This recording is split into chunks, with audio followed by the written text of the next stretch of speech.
No mai hoki mai, welcome back, lovely to have you with us. A new game app is being developed specifically for young people who are neurodiverse or living with an intellectual disability. It's called Stand Tall and it teaches them to do just that, from managing their own money to navigating moral dilemmas as they work towards living more independent lives. These young people are learning vital skills by playing the game of life. It's a life simulator for when you've just moved out of home and all the challenges you might face along the way. Stand Tall teaches gamers about budgeting, what to expect from flatting. No one eats my chocolate fudge ice cream. I understand. And how to know when someone might be taking advantage. The four other flatmates have got very different personalities. One of them, Peter, is a bit of a trickster. He might kind of like play a couple of jokes on you, which is our introduction to scams. There's everything from financial dilemmas to moral ones.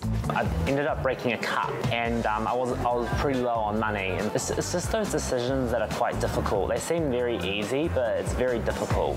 For those whose mission is a more independent life, it feels like real. It's a game changer. And for more on this, we're joined by IHC's Gina Rogers. Gina, lovely to see you. This is a terrific idea. How did it come about? Well, actually what happened was the Holdsworth Charitable Trust, who's supported us on a lot of endeavours over the years, approached us a few years ago and said that there was really something missing in terms of supporting people with intellectual disabilities or neurodiversity from learning how to manage money. And there's no better way of doing it and getting to young people than by developing an app or a game. So they tried out all sorts of scenarios and we all beat it into shape and worked very closely with InGame, who were fantastic, until we have this fun game that everyone can try now.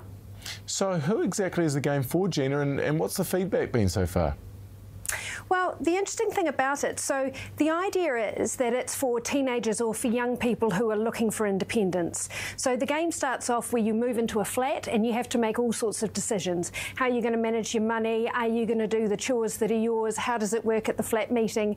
And all of those kinds of things. But interestingly, the good thing about something that's developed for people with intellectual disabilities or with neurodiversity is that it includes all of us. So the issue is really where things are developed without people like that in mind. But so this can be for everyone, but it is particularly for those people. And we've been playing it in our household and we've had a lot of fun with it. One of the things I really liked is there's one bit where your main character breaks something and the idea is, are you going to pay the $50 for it or are you going to cover it over and pretend it didn't happen? And when you choose that option, you still have to pay the $50. So there's lots of good learning in there. For all of us. Now, there are so many scams out there. How does the game give these young people tools to spot them and stay safe? Well, yeah, it's really an entry level, so it's about learning and sort of checking the temperature of the people who are around you, and this is something that's going to be developed further in the next models of it. And actually we're heading, one of the things, not just managing money, but managing relationships is tricky, and that's something that's up ahead of us for this game as well. So where are things at the moment? You've tested the model. What's next? It's tested, it's out there, you can play it on a PC or you can download it Android or Apple from the App Store, and there's going to be an official launch on Thursday night, but you can get out and you can play it now. And there are lots of different levels that are going to be developed. So for our person who's in their flat and working out money and getting a job and all the other tricky things to come, such as navigating relationships and managing some of the other challenges that will be ahead of our young person. Well, congratulations on what you've done.